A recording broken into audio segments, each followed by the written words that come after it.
A story of a legend. OG Turtle. Kenny Wayne Johnson. Kenneth Johnson, known as Turtle. How I started, I had just moved to California. And I was going to Roosevelt Junior High School. And a lot of bloods used to come up to the school and run them everybody home. And I used to wonder,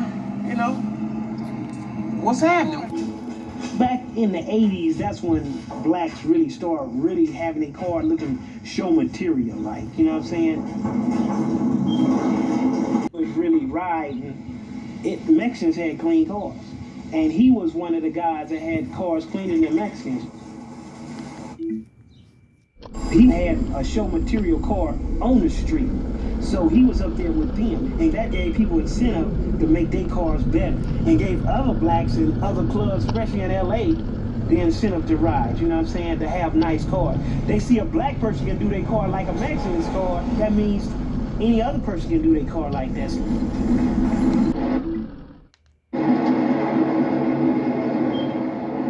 My 57 laid so hard, the back bumper.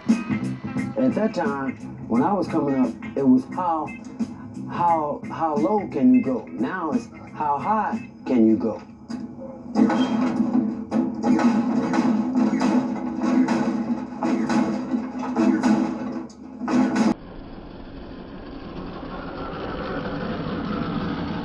The framework started about in 85.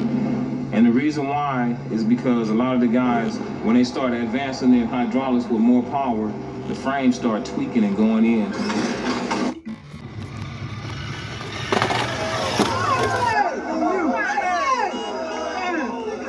And normally with your first car, you start off small, but the thing is... To me, man, is just getting the project, just getting the car, you know what I'm saying? It don't look like nothing. You know what I'm saying? And just having a vision. It got to come from Ohio. If it's not from Ohio, some people getting wheels that's from, probably LA now. They got a lot of wheels that look just like Dayton. But it don't have the name as Dayton. But if it don't have the name as Dayton, I don't want it. That if you look at them, there's no lug nuts on them. We use this lead mallet, and we hit the knockoff a certain way, and it'll loosen the rim, and that's how you take the rims off and on.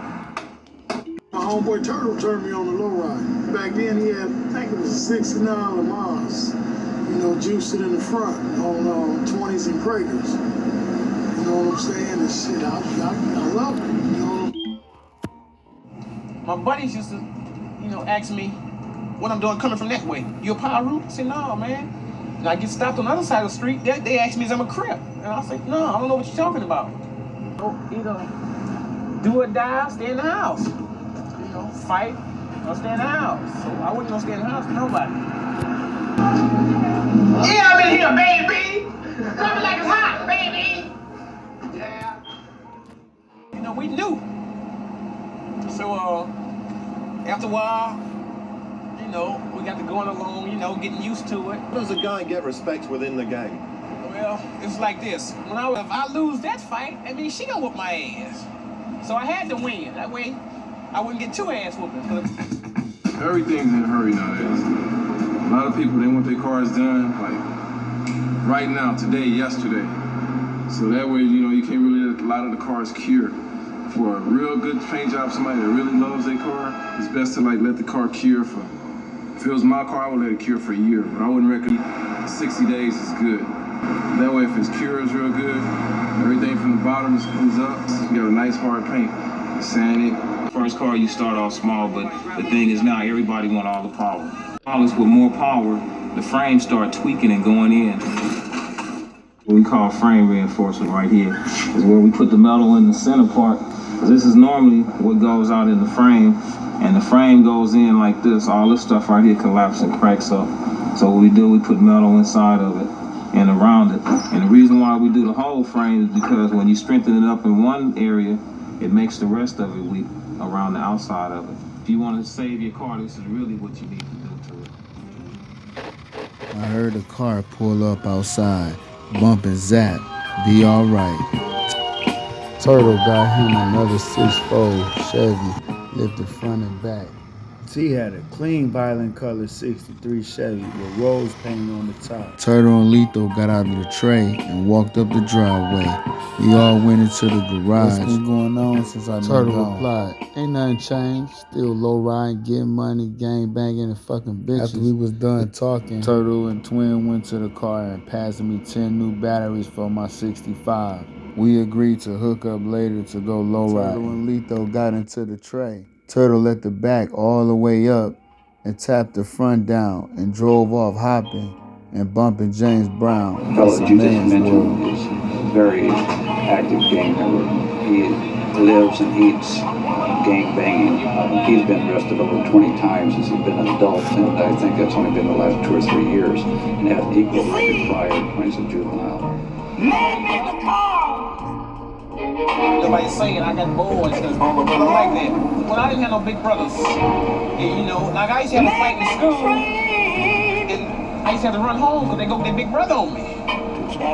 So I started saying, you know, I can't be running home. You know, because I get ran home, my mama make me fight. Because if I lose that fight, that means she gonna whoop my ass. So I had to win. That way I wouldn't get too. Shortly after, Turtle ended up getting arrested.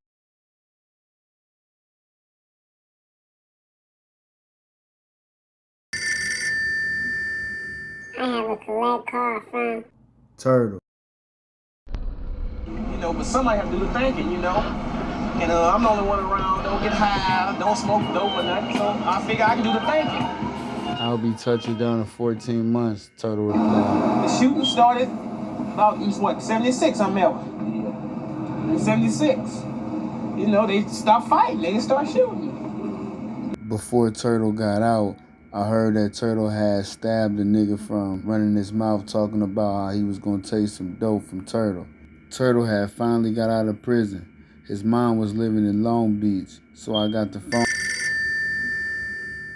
I just wanted to call you and make sure you ain't out there slipping. I know what time it is once you get. I also know that nigga ain't no dummy, and he know what's up as well. Turtle replied, fuck that nigga. Ain't nobody gonna do shit to me. Besides, that nigga been paying me anyways, but you know what's up. Alright, T. Don't let him catch you off guard. He ain't no fool. He know what's up, and he know you can't be paid off or something like that. Turtle replied, cuz don't trip. I got this covered. Cuz you know everybody know where your girl stay at, so you really need to be careful going over her house and shit. I've been in jail 4 years, and I know where she lives in Linwood. Turtle said, cuz don't trip, I got this. We both hung up the phone. I was calling Turtle at least twice a week. He was really starting to get his money, and he was getting the hood back together the way it used to be. Say, man, I want to start doing what they doing. You know, same thing they do to us, we do to them. Now, I was concerned about Turtle. See, cuz I could tell by the way he was talking that he was getting too relaxed. I knew that if that nigga was paying Turtle, it was only to throw him off and to let Turtle get relaxed so that he could have someone take him out. I was still in prison. There was nothing I could do but hope Turtle stayed at the top of his game and didn't get caught slipping. The alleged killer, I knew more than likely he would pay one of them Texas niggas to do it, see, cuz that's where he did his business at and was hooked up with some of them niggas out there. Alleged killer.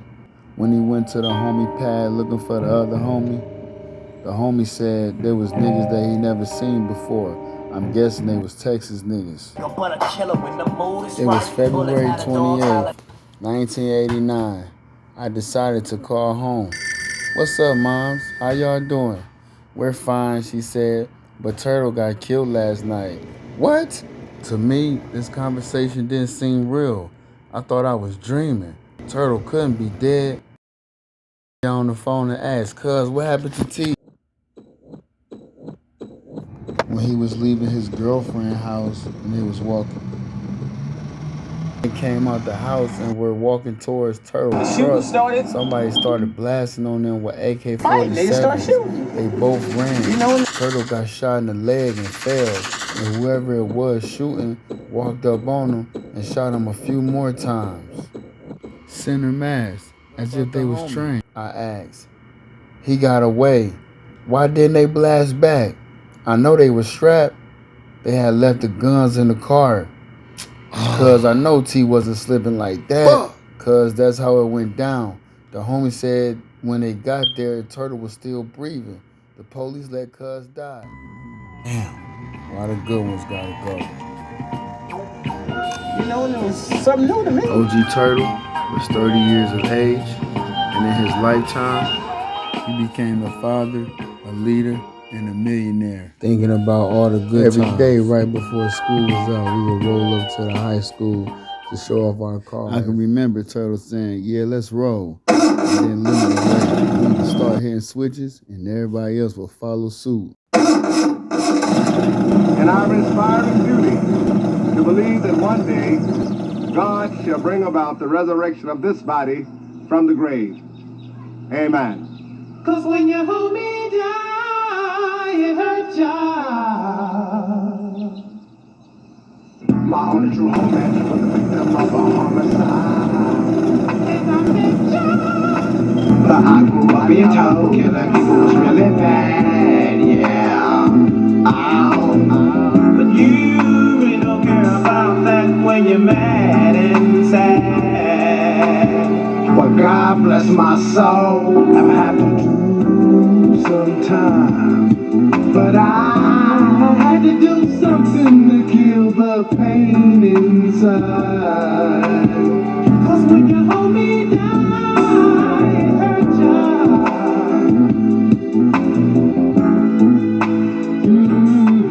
It hurts ya. It hurts ya. 'Cause when you hold me down, it hurts ya.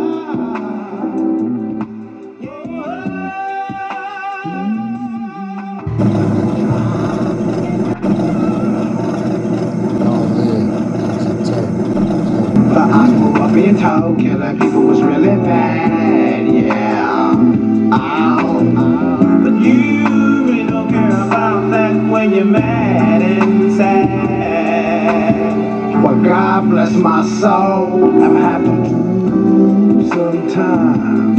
But I had to do something to kill the pain inside.